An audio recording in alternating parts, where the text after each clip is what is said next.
Welcome back to How Did They Play? We're going to be covering the two fullbacks in our teams of questionable quality. So we've got the right back and the left back to cover today. So, at right back first, Connor, who have you chosen for right back? So, my right back is a player whose nickname promised a lot more than his career, or certainly Premier League career, ever delivered. And this was a man nicknamed the Cannibal. And this is Khalid Boulahrouz from Chelsea. Ooh. Oh. Not a bad shout. I nearly went for Boulahrouz as well. That's not a bad shout. Not a bad shout, to be fair. He was horrendous. Absolutely horrific. Really bad. Really, really bad. How many appearances did he make for Chelsea? In the Premier League, 13. Did he? So not many at all. How long was he there? No. 2 years. 2 years. Yeah, he did. Well, I say 2 years. He essentially only did 1 year because he spent the second year that he was with us actually out on loan at Sevilla instead. But yeah, 2 years in total. 13 appearances in the Premier League, 23 in all competitions. Oh, that is an interesting shout of questionable quality. Adam, who have you got for right back? I got one that Cash will know very well. My right back of choice is Carl Jenkinson. Carl Jenkinson. He deserves to be in there. That's a great shout. It's a great shout. I used to love him. Number 25 Probably for had the him on the Arsenal. back of your shirt, back of your shirt, Cash, was he? Carl Jenkinson? No, not for me. But massive Arsenal fan he was. I loved him. Wore his heart on his sleeve, didn't he? It's terrible. Yeah, if that's what gets you to play for Arsenal these days, mate, then you'll be all right when you. Where's your heart on your sleeve? You can play right back for Arsenal. So I've gone for another Arsenal fullback as well.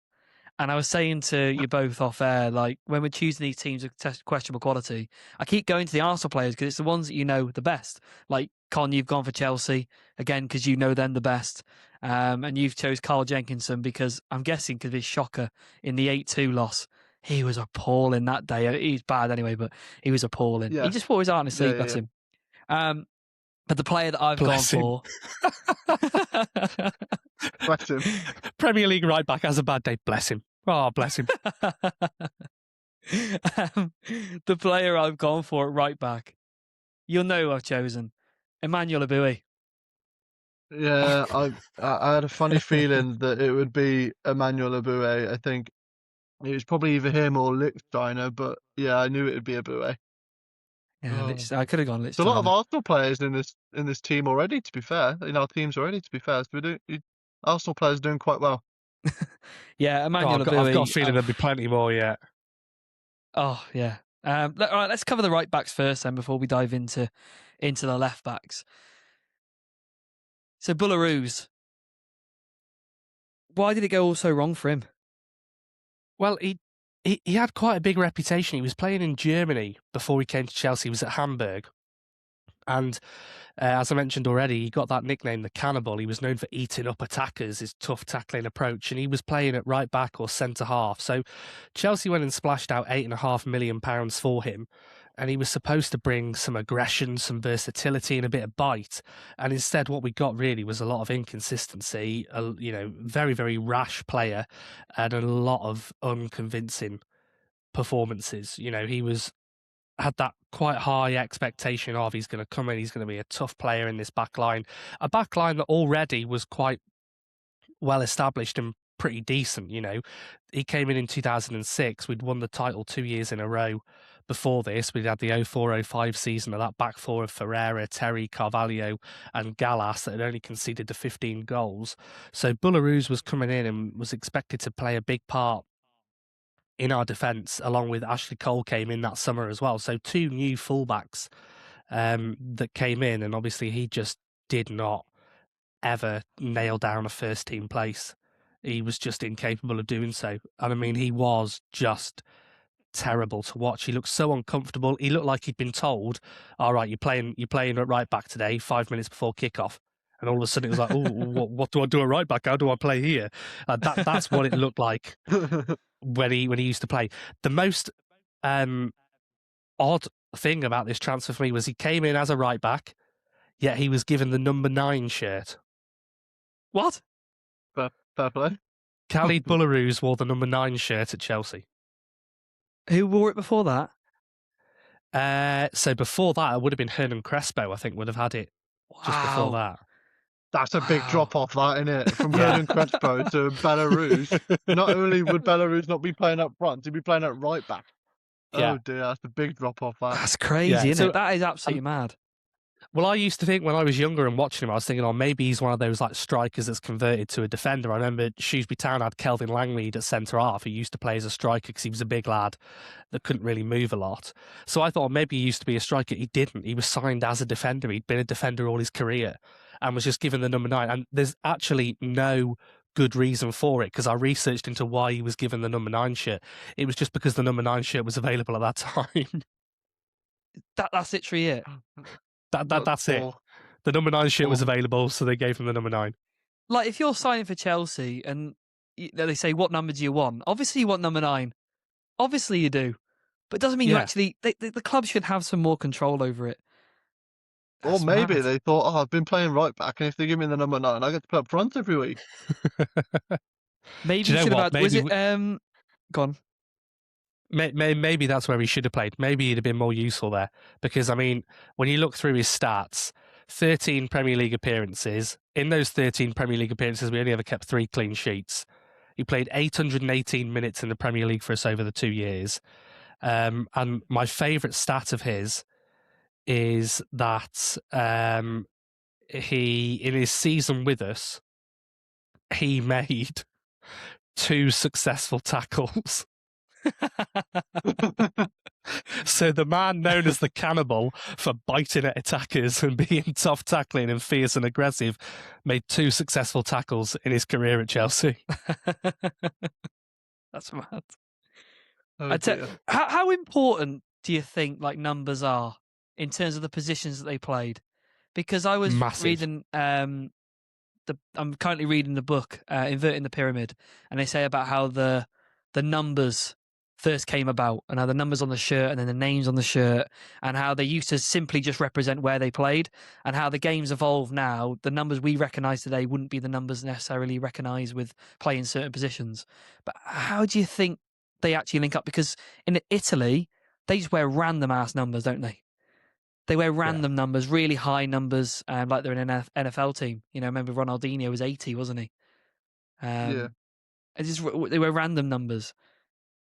I got the one. I think Zamorano, who played for Inter Milan. Do you remember him? He's a striker. Yeah, Zamorano, yeah. And his number on the back of his shirt was 1+8 because number 9 wasn't available. Wilfred Bonney wearing number 2. Yeah. Yeah. Didn't Kone for Wigan wear number 2 as well? I swear he did. I think he did. And wear number 2, but yeah. Milan Edgar Baros had Davids when number he wore 5 number at 1? Liverpool. Yeah. Yeah, I just think how important do you think that is?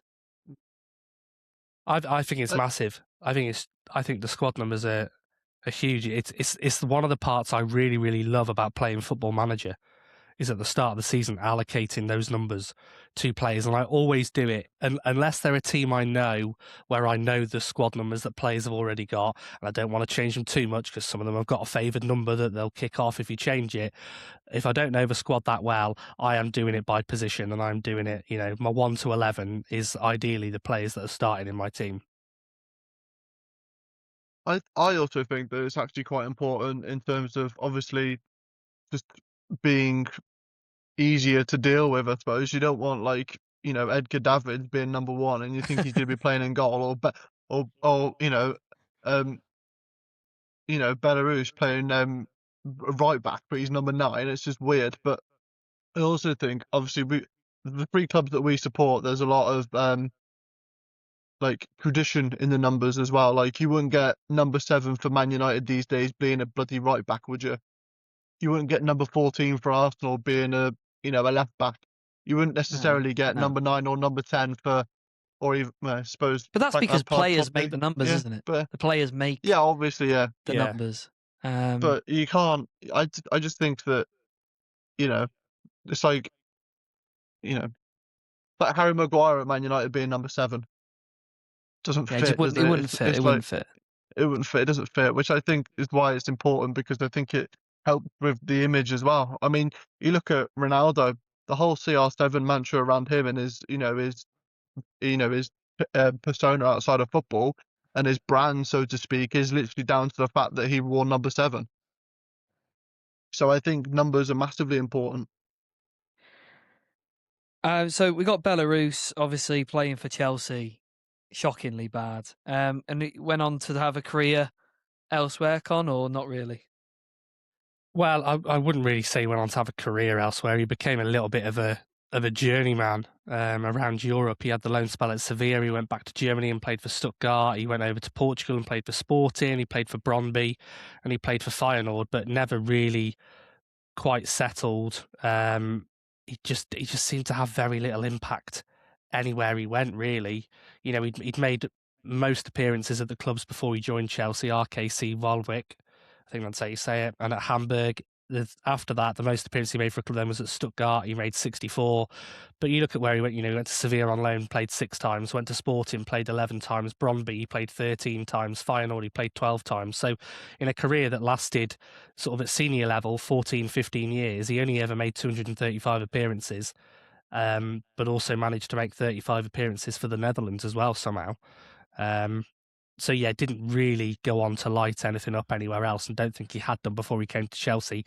He was just one of those players that, I mean, in the mid-2000s, once we'd got that Abramovich money, we did sign some really, really weird players. And he was certainly one of them that never, ever lived up to his reputation of being the cannibal. So Carl Jenkinson, moving on to him. Yep. Adam, he had an interesting career. Where he started out, he could have become massive, couldn't he?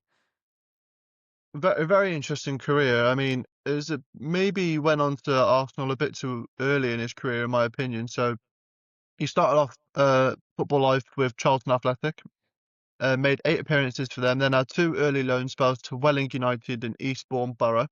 And then in June of 2011, that's when he actually signed for Arsenal. And Arsenal paid £1 million for him. Well, he's worth it, isn't he? He's worth 1 million. Debatable. Was he? Was he? Was he? Debatable. But I think that's staggering just in terms of the fact that he only played 8 times for Charlton, played 10 times for Welling United, and then played 4 times for Eastbourne Borough. And Arsenal said, yeah, we'll whack £1 million on him. He's probably good enough. We'll whack £1 million on him. He was a young lad. It's not like you're buying someone who's like 28, experienced, and he was a young lad, so he had a lot of promise, didn't he? Because they had Joe Gomez as well, didn't they, Charlton? And obviously Liverpool went and signed him, and he had a great season that first couple of seasons. They did, to be fair, they did have Joe Gomez, but in terms of his Arsenal appearance, I mean, appearances, he only made 41 appearances in 8 years at Arsenal. More than enough. Granted, he did have 2 loan spells at West Ham in that time as well. But I think it's even in the remaining 6 years that he was at Arsenal, he only played 41 times. One of my favourite memories of Carl Jenkinson is when Man United beat Arsenal 8-2 at home. And I've got a quote here from how this game actually went on. Just to give Carl Jenkinson a little bit of props, in the 2 goals that Arsenal scored when they lost 8-2 that day, he did assist Robin van Persie. So he doesn't have an assist in that game. But this is according to the Guardian's player ratings from after the game. He said he had no protection in front of him, no guidance to the side, and gave a hapless display as a consequence. He was appalling. But that game, it was like, for some people, they weren't even born now. Some of the kids that we teach, they don't even know about that result. That result has happened before they were even born. But that result was so important in terms of the Wenger out. And it's again, really where it all started, wasn't it? 2011, when you're signing Carl Jenkinson, that was where we were at. They were the players that we were kind of signing. We were just signing these nobodies who couldn't play very well, basically. But like I say, so he had loan spells in 2014 to 2016 with West Ham, where he made 32 appearances in the first year, 20 appearances in the second year. Then had a loan spell at Birmingham City, where he played 7 times. He then moved permanently to Forest, 2019 2020, where he played 11 times. He then went on loan to Melbourne City, gonna go and get a bit of sun, where he made 22 appearances. He then signed permanently for Newcastle Jet, and now currently plays his football for Bromley. Top of League Two at the minute, absolutely flying. I don't think he plays very much, to be fair. I think he got an injury. He's only made 16 appearances for Bromley so far this season. So no, I don't think he has been playing That's over the 2 years. a lot. However, that's his level, though, isn't it? That is I'm over the 2 surprised years he's as even well, yeah. playing because he was that injury prone. Like, especially when he was at Forest and Birmingham. He was that injury prone. that I'm surprised he's still playing. You say that that's his level. Carl Jenkinson has an England cap. Does he? Yep. England senior cap, 2012. No way. Yep. Has one singular cap. Let me see if I can find the team that he made that cap again. I assume as well that's Roy Hodgson that's given him that cap. I think that Absolutely tells you everything was. you need to know. Yeah. Oh, it absolutely was, yeah. Against That's Poland. the standard, isn't it? Poland, there we go. Carl Jenkinson has played for England. Has an England cap. Wow. Glenn Johnson comes off. Sorry, he was included in the team because of the game against Poland, and Kyle Walker had to withdraw, so they called up Carl Jenkinson. And then Glenn Johnson in the game against Sweden. Glenn Johnson. Yeah, he comes off, and on goes old Carl Jenkinson. Oh, fair play to him, mate. Fair play to him. Yeah, bless him. Wore his heart on his sleeve. Yeah, bless him. Yeah, bless him. Hey, a massive Arsenal fan playing for Arsenal. That's what a story that is. Let him have his little England cap as well. I'll tell you now, it would not shock me to see that man end up playing for Shrewsbury Town. I hope he does. No. It would not shock me in the slightest to see him rock up at the Meadow next season. Cash, if he signs for Shrewsbury Town, are you going to get a Shrewsbury Town shirt with Jenkinson on the back? Absolutely. You get one of the long-sleeved ones and get a heart on the sleeve just for Jenko. Oh. Hey, to play for his boyhood club, I love that. I didn't realise how many times he played for West Ham. Yeah, he 32 played, and then 20 times. That's mad. 52 times in 2 seasons. I mean, you can tell really where his injury problems came in, though, because he never actually made more than 50 appearances for a single club in the 14 years he's been playing football at the minute. So, it's his injuries. His injuries. Injuries killed him, but then again, he didn't actually have the quality to be playing at that level, did he? Really? Well, you said, Cash, Bromley is his level. So, another right back of extreme questionable quality is Emmanuel Eboue. The life and the soul of a team, just there for vibes. We said about players being there for vibes. He literally is. A player from the Ivory Coast, come out of nothing, really. Some of the teams, I can't even pronounce where these come from, but he worked his way basically to Belgium, which is where we found him. And he made 70 appearances for them. Beervane? KSK Beervane? Anyway. You've definitely butchered that. he basically, he came through there, and we decided to sign him for 1.5 million. We signed him back in 2004. Now, when you think of Emmanuel Eboue, I think about like 2008, 2009, when he was predominantly in the side. But he actually signed him in 2004. So technically, was he an invincible? No, because you signed him in the summer, surely. Yeah, so he signed him as an initial backup to Lorraine, who was obviously the fullback in the invincible side. And he became first choice in the 2005-2006 season. He has got an FA Cup to his name. And he also, which I think is a crazy stat for Emmanuel Eboue, and people who listen to this podcast might not even know who he was, right? He started in the Champions League final. He started as the right back in the Champions League final. In a final that we should have won, and we were absolutely robbed. You know, we were 1-0 up until, 78th minute, I think it was. And then we go and concede, and I remember just crying at home when I was little. But yeah, his lowest moment for his career, that's probably his highest moment, starting in a Champions League final, win the FA Cup. His lowest was when he was actually substituted after coming on as a sub against Wigan in 2008. He was booed by the home fans. So he was booed by us. I mean, there was Granit Xhaka, which everyone knows about. But yeah, he was booed by the fans because it's a poor performance. Is the fact that Wenger kept playing him. He was clearly not the Arsenal level, but kept playing him. Yeah, his warm-ups used to make me laugh. He used to go down the side and do like fake warm-ups and like overexert himself and just make the fans laugh. He knew that he was a joker, yet he was being paid thousands of pounds a week to play for us. He played 132 times for Arsenal and 77 times for Galatasaray. So he goes to Galatasaray for $3.5 million. And then goes and wins. His trophies there, mate. 3 Super Leagues, 1 Turkish Cup, and 3 Super Cups. He's a winner, mate. When was it he moved to Galatasaray? 2011. So yeah, I've seen a lot of stuff in the last couple of days on social media of the Galatasaray squad in like the 2012-2013 season, and he's the starting right back, and you've got Wesley Sneijder in there, Didier Drogba. I think is Burak Yilmaz the other striker up there with Drogba? I think there's players with so many vibes in there, and Emmanuel Eboue is absolutely one of them. He was quick, wasn't he? And he was quite strong, but he never seemed to really use it to too much effect. He loved his skills, mate. His step overs. He loved the step over.